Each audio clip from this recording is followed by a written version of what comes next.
Olá, muito boa tarde, boa sexta-feira, 15h30, hora de mais um consultório. Esta tarde vamos falar sobre a doença de Alzheimer, vamos saber em que medida é que um exame à retina pode facilitar o diagnóstico da doença de Alzheimer. Portanto, aqui inovações no consultório. Vamos também ter a oportunidade de saber um pouco mais sobre aquele que já se tornou o tema relacionado com saúde mais famoso dos últimos tempos. Vamos falar sobre o coronavírus, conhecer de que é que estamos a falar, quem é que pode ser infectado, como é que acontece a infecção e mais considerações acerca da especificidade deste vírus. Vamos também ter a oportunidade, ao nível da medicina interna, de tirar as suas dúvidas, por isso aproveite 225 083 204 para poder então entrar em direto connosco na terceira parte do consultório e tirar as suas dúvidas com a nossa especialista. Pode também deixar os seus comentários, questões por escrito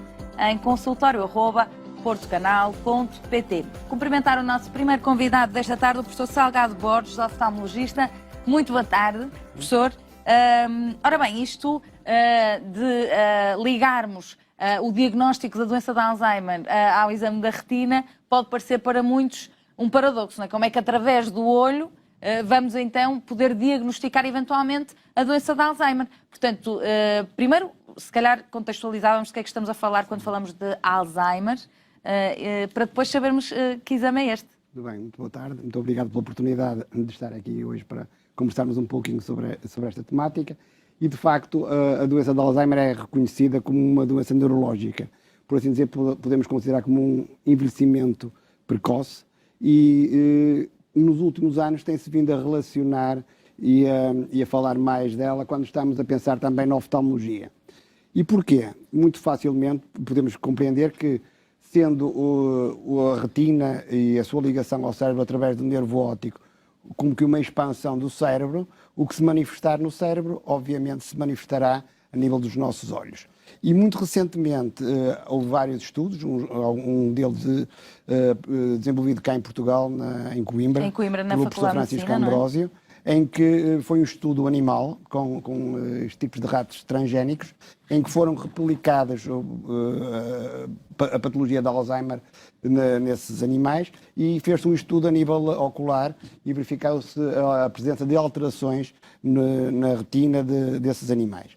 Curiosamente, a par desse estudo, também na Península Ibérica, em Madrid, eu fiz parte de uma argumentação de uma tese de doutoramento há cerca de 8 meses atrás, 8 meses, meio ano atrás, em que complementou-se essa parte experimental desenvolvida na Universidade de Coimbra, na Universidade Complutense, e em que se fez uma análise clínica de grupos de doentes com Alzheimer, uma fase com Alzheimer mediamente grave e suave, brando, e um grupo controle, e verificou-se já a presença de alterações a nível de exames clínicos oftalmológicos. E tivemos a oportunidade de, recentemente, numa reunião, no verão, de convidar e ter reunidos em Santa Maria da Feira, na Unidade de Saúde de Lenitudes, especialistas não só de neurologia, como psicólogos e médicos de medicina geral e oftalmologistas, a tratar de uma doença que parecia, à partida, como disse, meramente de foro neurológico. Muito bem, portanto, às vezes ouvia-se a falar sobre o exame ocular para saber se a pessoa tem, por exemplo, tensão arterial elevada, etc. Portanto, algumas coisas já se ouviam falar, mas agora é como uma inovação, não é? É assim, tal como o Alzheimer, o olho, o envelhecimento e a degenerescência das células surge nos nossos olhos, portanto, das pessoas a partir de uma certa idade, têm maior predileção para ter e maior probabilidade de ter doenças como, por exemplo, a degenerescência macular da idade, a retinopatia diabética, também mais frequente nas pessoas com mais idade, a catarata, o glaucoma, são tudo doenças de alguma forma degenerativas que com a idade vão aumentando de frequência. E o exame a que se referia e a que eu vou falar agora a seguir é um exame de observação da retina, um exame simples, não invasivo, portanto uma simples fotografia do fundo do olho, que conseguimos caracterizar as diferentes áreas da retina, não só do ponto de vista das camadas nervosas, como mesmo os vasos. e é o chamado OCT, é quase como se fosse um TAC realizado aos nossos olhos, em que o globo ocular é cortado às fatiinhas e a própria retina fica visualizada nas suas diferentes camadas. E conseguimos, além de visualizar as camadas da retina, ver também os vasos. E sabendo nós que o próprio Alzheimer é uma estrutura, uma entidade em que há estruturas de material paramiloidótico que se vai de alguma forma envelhecendo e destruindo os vasos, através de OCT junto à angiografia, o chamado angio-OCT, conseguimos ver as alterações a nível de retina e a nível vascular simultaneamente. Porque de outra forma, como é que habitualmente e tradicionalmente se faz o diagnóstico de Alzheimer? É assim, do ponto de vista neurológico, são por ressonâncias magnéticas e exames muito mais invasivos e provavelmente numa fase mais tardia. O que nós vamos tentar fazer é em pessoas com alguns sintomas ou com histórias de familiares com esse tipo de situação, tentar detectar mais precocemente, e agora também estão a desenvolver cada vez mais terapêuticas para de uma forma precoce e mais cedo chegar a um diagnóstico e a um tratamento atempado da situação. Porque aquilo que se pretende é, de facto, sendo uma doença que é degenerativa, Exatamente. sabemos que ainda não há cura para o Alzheimer, não é? Portanto, é uma doença crónica que vai acompanhando a perda de faculdades até ao final da vida, não é? Portanto, o que se pretende é cada vez mais apanhar, fazer este diagnóstico o mais cedo possível para tentar evitar o avanço, certo? Sem dúvida. Em relação ao avanço do Alzheimer, o que é que atualmente ainda é possível fazer? É assim, relativamente ao Alzheimer, há medicamentos que se podem fazer, mas muito importante é o acompanhamento dos doentes, a detecção das alterações e, de alguma forma, o acompanhamento não só a nível de psicológico, como a nível de familiar e a nível neurológico é fundamental para as pessoas se manterem. É uma doença que afeta muito o núcleo familiar, sem não é? dúvida nenhuma. E, portanto, quanto mais a pessoa ficar integrada e os próprios elementos da família ficarem a saber o que é que se está a fazer e saber que estamos, de alguma forma, a fazer algo pelos seus entes queridos, acho que é o mais importante neste caso. Muito bem, portanto, quem não sabe quem é que começou por perceber que poderia ser aqui o caminho? Assim, há várias entidades. Nos Estados Unidos há vários centros que têm feito essa avaliação. Concretamente, na Universidade Complutense, essa tese veio de alguma forma coroar esse conjunto de ideias e de hipóteses que havia. Mas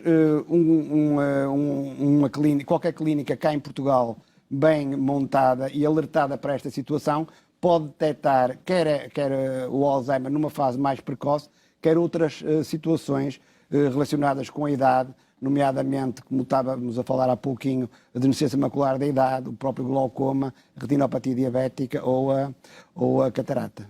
E, portanto, em Portugal já se faz diagnóstico utilizando este exame? É assim, este exame é um exame que tem vindo progressivamente a ser de alguma forma melhorado. Portanto, o número de cortes que se faz cada vez é maior, a minúcia com que se consegue fazer a detecção é maior, mas o que temos é os equipamentos que nos permitem diagnosticar precocemente. Agora, o que temos é que arranjar um conjunto de doentes que, de uma forma clara, nos permita dizer que estamos, de facto, perante uma situação iminente de vir a ter Alzheimer. Portanto, o que temos que ter é controles e doentes com Alzheimer em número suficiente para termos a certeza diagnóstica mais acertadamente. Porque uma coisa é diagnosticar uma pessoa que já tem e outra coisa é prever. Exatamente. Faz toda a diferença, não é? E já a propósito dessa situação, é muito importante a nível da oftalmologia e a par, como estávamos a falar da doença de Alzheimer, falar noutras situações, portanto, porque normalmente o envelhecimento é uma situação global e muito recentemente eu tenho aqui tenho acompanhado uma revista portuguesa, aqui, dignos, em que são abordados os problemas da geriatria e da gerontologia de uma forma quase diária com as famílias e também com os próprios profissionais. E neste último fascículo temos 5 artigos de oftalmologia em que são tratadas estas doenças nomeadamente, como estávamos a falar, por exemplo, só a título de exemplo de novidades nesta área, temos várias, por exemplo, a nível da retinopatia diabética, da deficiência macular da idade, há agora a possibilidade de fazer injeções intravítreas, são aquelas injeções para, de alguma forma, atrasar a cegueira que é reversível nestas situações, injeções que até há bem pouco tempo era necessário repetir mensalmente os familiares das pessoas, tanto os indivíduos com DMI, deficiência macular da idade ou retinopatia diabética, e agora cada vez mais começam a haver medicamentos, ou corticoides ou anti-angiogénicos, que são medicamentos que vão atuar sobre os vasos, que permitem ser aplicados mais espaçadamente, 6 meses ou de ano em ano, o que dá uma qualidade de vida muito maior e uma possibilidade de resultados muito melhor a essas pessoas. Só mais um aspecto que me estou a lembrar de novidades, e falando curiosamente da relação entre a neurologia e o cérebro e os nossos olhos, temos vindo a desenvolver e participar em estudos de investigação que mostra que, por exemplo, os doentes ou as pessoas que são operadas com lentes intraoculares, a partir de 50 ou 60 anos, e que ficam a ver muito bem ao longe. Portanto, é a colocação de umas lentes, como se fossem umas lentes de contacto, ou umas lentes progressivas dentro dos olhos. E é uma situação que a pessoa se vai habituar a uma vida completamente diferente, uma maneira de ver diferente. E há, por assim dizer, uma neuroadaptação ou uma neuromodulação do nosso cérebro para a pessoa se habituar a essa situação. E foram feitos também, e curiosamente também em Coimbra, estudos com ressonância magnética em que vê que as alterações a nível cerebral ao longo dos 6 meses, 1 ano a seguir à própria cirurgia, vão se alterando. E também do ponto de vista psicofísico, as melhorias da visão vão sendo incrementadas, vão sendo aumentadas nos primeiros 6 meses. Portanto, a pessoa tem primeiro uma fase de surpresa, mas depois o nosso cérebro readapta-se, dada essa ligação que começámos a falar nesta nossa conversa, da ligação do cérebro, ou seja, os olhos são um espelho do nosso cérebro, não é? Porque o cérebro guarda segredos insondáveis, não é? Exatamente. Porque é aquele órgão que nós, infelizmente, porque é assim mesmo, não podemos explorar da mesma forma que podemos explorar outros. Mas já sabe muito mais do que... Muito mais, não é? E isto é a prova disso. Agora, parece-me a mim que a oftalmologia está cada vez mais interessada ou dedicada, vamos dizer assim, a estudar aquilo que se prende com a idade, não é? E com as doenças Sim. E com as patologias relacionadas com o avançar dos anos. Só a título de exemplo, a deficiência macular da idade, neste momento, em 2020, existem a nível mundial aproximadamente 200 milhões de pessoas com a deficiência macular da idade, e daqui, em 2050, serão o dobro, serão à volta de 400 mil. E a catarata, neste momento, há à volta de 300 milhões de pessoas com catarata, e daqui a 30 anos serão à volta de 600. Vivem muito mais anos, não é? E a diabetes é um caso curioso, também que tem vindo a aumentar. Por exemplo, nos últimos 40 anos quadriplicou, portanto a diabetes quadriplicou, provavelmente pelos hábitos alimentares das pessoas, pela vida mais sedentária. A obesidade também, a pessoa também dura mais anos, portanto a própria idade é um fator de, entre aspas, de risco da diabetes. E portanto, tudo isso faz com que nós nos devemos preocupar por não só detectar mais precocemente, mas mesmo tentar tratar as pessoas como um todo. A tensão arterial também é um fator importante nas alterações a nível ocular e, portanto, o médico de família, o endocrinologista, o neurologista, como falámos primeiro, e o oftalmologista devem trabalhar em sintonia por forma a melhorar a qualidade de vida dos doentes e por forma a manter uma visão e um corpo o mais são possível. Agora, este estudo focou-se no Alzheimer. A verdade é que possivelmente poderá ser algo alargado a outras patologias, como por exemplo Parkinson. Sem dúvida. Há também, estão a decorrer em paralelo estudos com grupos de doentes em que, embora a etiopatogenia possa ser diferente, ou seja, a origem possa ser diferente, mas será uma rampa de lançamento e uma ajuda a outros tipos de estudos de doenças neurológicas. Por exemplo, também a esclerose múltipla e lateral amiotrófica. Portanto, também são situações que afetam os olhos também, portanto, essas doenças e outras a nível neurológico.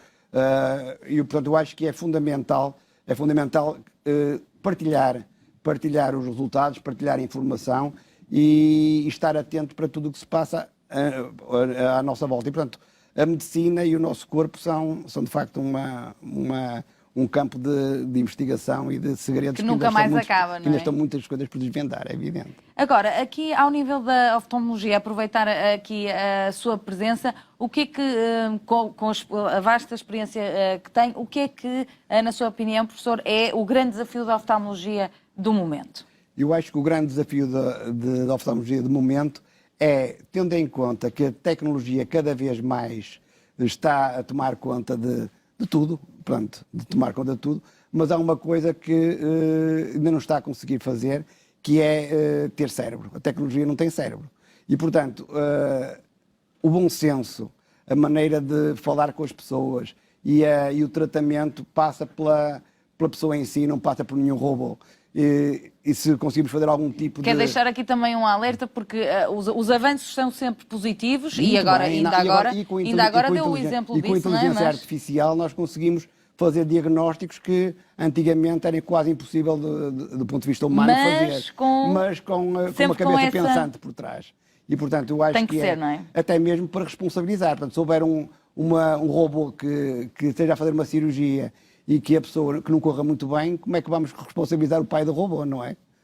Exatamente. É que o problema é este, não pode ser responsabilizado. Portanto, utilizar a medicina, não esquecer que a medicina é feita de pessoas para pessoas também, não é? Isso é fundamental. E por isso é que estamos aqui a conversar.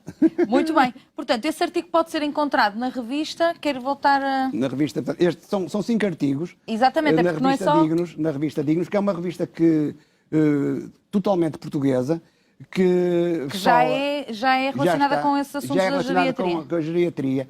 Nomeadamente, o número anterior foi vocacionado exatamente para as demências e para as doenças neurológicas. Portanto, foi muito interessante, foi vocacionado para essa área e os cuidados especiais e a forma de alguma maneira, os doentes saberem em casa como devem fazer, principalmente os familiares, saber como é que, ou a quem é que devem recorrer e como recorrer. Portanto, acho que é uma revista que vale a pena. Vale a pena. Muito bem. Agora, pessoas que nunca tiveram problemas de visa. Certo. Vamos imaginar um homem ou uma mulher que chegam até aos 60, 70 anos sem problemas nenhuns porque nunca tiveram miopia, nem estigmatismo, nem nada. Quando é que estas pessoas devem dizer assim, não, mas está na hora de ir ao oftalmologista? Ou seja, o que é que eu quero dizer aqui? Há muitas patologias que são silenciosas e têm a ver com os olhos, e as pessoas, se não tiverem o hábito de ir à oftalmologia, de irem à consulta de oftalmologia porque precisam, podem passar ao lado aqui de diagnósticos importantes. Portanto, a partir de que idade é que as pessoas devem preocupar-se? Há várias situações. Primeiro, o tratamento. Portanto, quando uma pessoa tem um problema, deixa de ver, ou isso é uma área... Claro, e as pessoas vão logo quando se trata dos olhos. Outra coisa é a prevenção e como é que nós devemos, de alguma forma, atuar. Quando devem ser observadas? Para mim, as crianças ao nascimento, logo a seguir ao nascimento... Está preconizado agora, exatamente, não é? E até aos 4, 5 anos de idade, portanto, é a altura ideal, logo a seguir ao nascimento e até aos 4 anos de idade, para se fazer os rastreios da ambliopia, ou seja, os rastreios da impossibilidade de mais tarde se vir a desenvolver a visão de uma forma normal. Depois de 2 em 2 anos, ou de 3 em 3 anos, até aos 20 anos. Um check-up. Fundamentalmente se tiver um erro refrativo ou qualquer alteração a nível ocular. Depois, o fundamental na idade adulta também, mas a partir dos 40 anos começam a aparecer, e já estamos a ver relacionado com a idade, as diferentes patologias. Até porque o glaucoma começa a aparecer cada vez mais cedo também. O glaucoma, por exemplo, que é uma doença silenciosa e que depois de estabelecida as células que morrem não voltam a recuperar. O glaucoma é uma doença que, principalmente se a pessoa tiver familiares com glaucoma, e numa consulta de oftalmologia de rotina, para além da medição da tensão ocular, que é um sinal típico da maior parte dos doentes com glaucoma, o que acontece também é a possibilidade de, numa consulta de oftalmologia, se detectar um glaucoma através da avaliação do nervo óptico, só por um exame oftalmológico de rotina, ou através de exames, nomeadamente o OCT, aquele é o exame que falámos há pouco, ou campos visuais. E um doente diabético. Portanto, um doente diabético deve ser seguido muito mais apertadamente, porque a diabetes as alterações da diabetes vão aparecendo com a idade, com o número de anos que a pessoa tem a diabetes. Ao fim de 4, 5 anos, 1/4 dos doentes diabéticos têm diabetes ocular. E, portanto, se um doente com diabetes ocular se deixar passar as situações que previamente poderiam ser tratadas, pode ser dramático o desfecho desses doentes. Portanto, recordar então que hoje em dia a partir dos 4 em 4 anos, 3 em 3 anos, acho que é o mínimo. Exatamente, para se evitar coisas maiores complicações ou diagnósticos tardios. Recordar então que existe este exame ao olho e à retina que permite então avaliar e diagnosticar a doença de Alzheimer. Agradecer a presença do professor Salgado Borges aqui no consultório. Nós seguimos para intervalo. A seguir vamos saber tudo sobre o coronavírus. Até já.